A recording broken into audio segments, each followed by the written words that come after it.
सब्जी में मोनोक्रॉपिंग, अभी हम लोग अनाज में मोनोक्रॉपिंग देखा, एक फसल को उगाना। अब हम सब्जियों में बात कर रहे हैं मोनोक्रॉपिंग पैटर्न में, ठीक है। सो सब्जियों में सबसे पहले ज़रूरी होता है फील्ड पर बेड पर फसल को उगाना, ठीक है। सो मोनोक्रॉपिंग में एक आइडियोलॉजी अगर हम फिक्स करें तो 5 फीट का बेड चलता है, मतलब टॉप टू टॉप 5, मतलब रो से रो का डिस्टेंस 5 फीट, ठीक है। सो इसका जो टॉप है और उसका जो टॉप है, इसके डिस्टेंस है 5 फीट, ठीक है। ये बेड है 2 फीट चौड़ा, 3 फीट निकलने का रास्ता है, फिर 2 फीट चौड़ा बेड और फिर 3 फीट निकलने का रास्ता, ठीक है। सो बेड से बेड की दूरी कितनी है? 5 फीट। अब हम यहाँ पे कोई भी फसल इस बेड के ऊपर लगा सकते हैं। रिज बेड बनाने का मतलब क्यों और महत्व क्या है? मतलब ये कि आपको चलने के लिए रास्ता अलग रहे और पौधों को ग्रो करने के लिए स्पेस अलग रहे। ऐसा ना हो कि आपके चलने से पौधे डिस्टर्ब हों या फिर पौधों से आप डिस्टर्ब हो, ठीक है कि नहीं। सो इसलिए ये सेपरेशन अपन करते हैं। दूसरा ये होता है कि जब ये फसल बेड पर हम लगाते हैं तो स्पेस जो है ना हमें काफ़ी ज़्यादा मात्रा में मिल जाता है रूट जोन को ग्रो करने के लिए, ठीक है। जैसे टमाटर है, बैगन है, मिर्ची है, सेम है, लौकी है, गिलकी है, इन सब की जड़ें कैसी ग्रो करती हैं?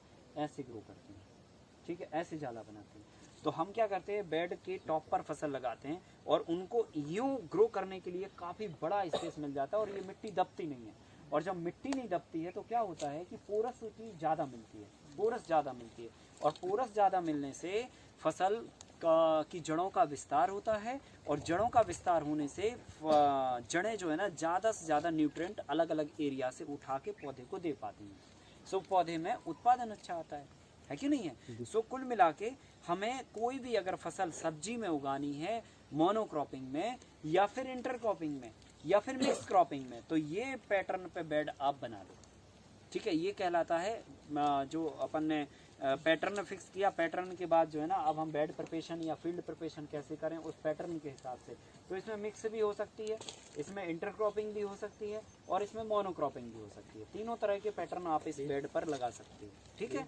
अब हमें क्या करना है, अब हमने यहाँ पे सेम लगाई तो सेम में हमने डिस्टेंस रखा है लगभग 1.5 फीट के आसपास रखा है और एक ही बेड पर हमने 2 रो में प्लांटेशन किया हुआ है, ठीक है। यहाँ पे हमने क्या किया, एक यहाँ किया फिर एक यहाँ किया और इन दोनों के बीच में यहाँ पे कर दिया। तो इससे क्या हो रहा है कि ये जो स्पेस है, मतलब ये प्लांट जो है ना इस एरिया में ग्रो करेगा और ये वाला प्लांट उस एरिया में ग्रो करेगा। सो स्पेस का यूटिलाइजेशन हो जाएगा और कम स्पेस में हमारी फसल ज़्यादा हो जाएगी, ठीक है। अब इसमें हम झाड़ा खड़ा करेंगे, उस झाड़े पे इस बेल को लता को चलाएंगे और फिर ये फसल कंटिन्यू चलती रहेगी। इसी पैटर्न पे आप टमाटर लगा सकते हो, बैगन लगा सकते हो, मिर्ची लगा सकते हो, लौकी, गिलकी सब कुछ लगा सकते हो। भिंडी लग सकता है क्या? भिंडी भी लग सकती है। देखो जिगजैग फॉर्म में आप भिंडी लगाओगे, टमाटर लगा सकते हो, मिर्ची लेकिन सिंगल ही सिंगल 2-2 फीट पे टॉप टू टॉप पे चलेगी, लौकी टॉप टू टॉप सिंगल चलेगी, है ना। जो फसलें की लताएं ज़्यादा फैलती हैं वो केवल एक ही बीज लगेगा टॉप पे 2-2 फीट के अंतर से, और जिनका जाला कम फैलता है वो जिगजैग फॉर्म में डबल रो में हम कर सकते हैं, है ना। मिर्ची का जाला बराबर फैलता, बैगन का जाला बराबर फैलता, टमाटर उतना ज़्यादा नहीं फैल पाता, सो जिगजैग अपन लगा सकते हैं और उसको हम स्टैंड भी करते हैं टमाटर को, तो स्पेस ऊपर भी मिल जाता है उसको साइड में फैलने की बजाय। मिर्ची को स्पेस तो साइड में ही फैलेगी, ऊपर नहीं फैलेगी, सो इसलिए उसको जिगजैग नहीं लगाएंगे। सो इस पे आप टमाटर, बैगन, मिर्ची, लौकी, गिलकी, करेला, कद्दू जो भी लगाना चाहो वो सारी एक ही पैटर्न पे आप लगा सकते हो, मतलब एक ही तरह की बेड बना के सारी तरह की फसलें लगा सकते हो। तो ये जो अपने पहले मोनोक्रॉपिंग का मॉडल देखा था, हाँ। जिसमें आप फ्लड इरिगेशन दे रहे थे, हाँ। और ये अपने रिज बेड बना के बनाया, तो दोनों में फिर हाँ, उसमें अंतर ये है कि एरीगेशन आपके पास किस तरह की व्यवस्था है उस पर भी ये पैटर्न डिपेंड करेगा। अब मान के चलो आपके पास एरीगेशन फ्लड है नहीं है व्यवस्था स्प्रिंकलर या ड्रिप की, तो उस कंडीशन में फिर आपको उस तरीके से बेड बना के काम करना चाहिए।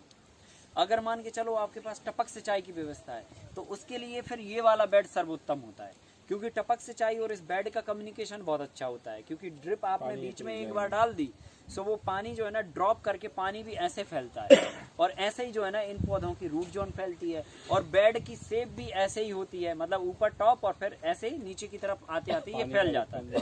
सो पानी, ड्रिप और रूट जोन ये तीनों चीजें एक जैसी हैं, सो इसलिए इस पैटर्न पे अगर ड्रिप है आपके पास तो ही इसमें फसल आप ये वाली उगा के और काम कर सकते हैं। और अगर ड्रिप सिंचाई नहीं है तो फिर बेड बनाने का सर तरीका यहाँ पे बदल अगर जाएगा। फ्लड दे तो पानी तो यहाँ पे भी आएगा। नहीं आएगा नहीं आएगा, उधर इसको थोड़ी सर चढ़ेगा अगर पानी, जो है ना natural नीचे mulching की तरफ जाएगा ना कि ऊपर की वो तो तरफ ठीक होगा। है सर, लेकिन अगर इसको मल्चिंग कर दें हाँ तो वाष्पीकरण होगा नहीं पानी का, हाँ अधिकतम मात्रा में पानी चलने की नहीं हो पाएगा। नहीं हो पाएगा वो। हाँ आप रोका बना के दे सकते हो, जगह जगह पे रोका, पर भरोगे फिर बहुत ज़्यादा पानी लगेगा।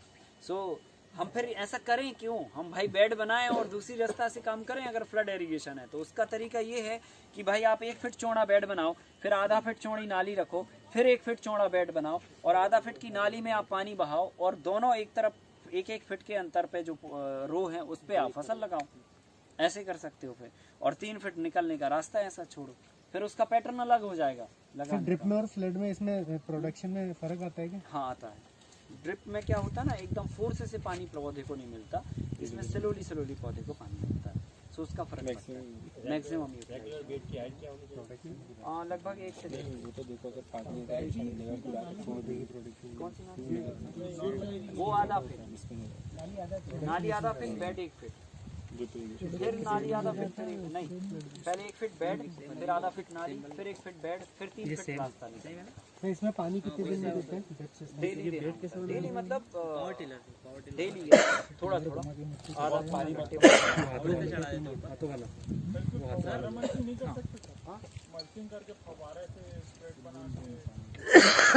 पावर टिलर बहुत सारे कामों में आता होगा। सुबह आके पानी देखूंगा कैसे आता है।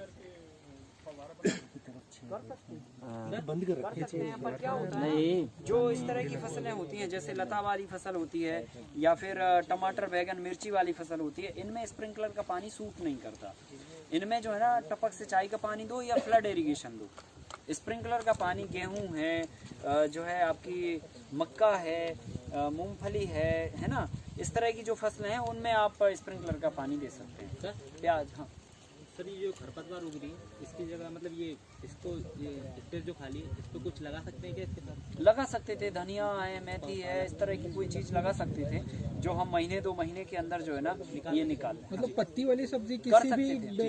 कोई हाँ, भी बेड पे हैं, आप कर सकते हो। वो आपकी देखो टाइमिंग और आपकी करने का वो होना चाहिए कि भाई जो है ना हाँ हम इसे कर लेंगे तो कर लो भाई, कोई दिक्कत नहीं, स्पेस तो खाली है ही, कोई दिक्कत नहीं है। सर ये जो छाया आ रही है ये कोई इफेक्ट डालती है इसमें? डालती है माइनर सी, पर सुबह की धूप मिल जाती है, फिर दोपहर की, ऐसे होता रहता है, कोई नहीं चल जाता है।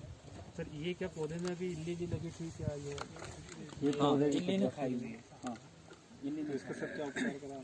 ये सागौन के पेड़ के नीचे ज़्यादा होता है। कुछ नहीं, इसमें 60 दिन पुरानी देसी गाय की छाछ स्प्रे होगी तो सही हो जाएगा।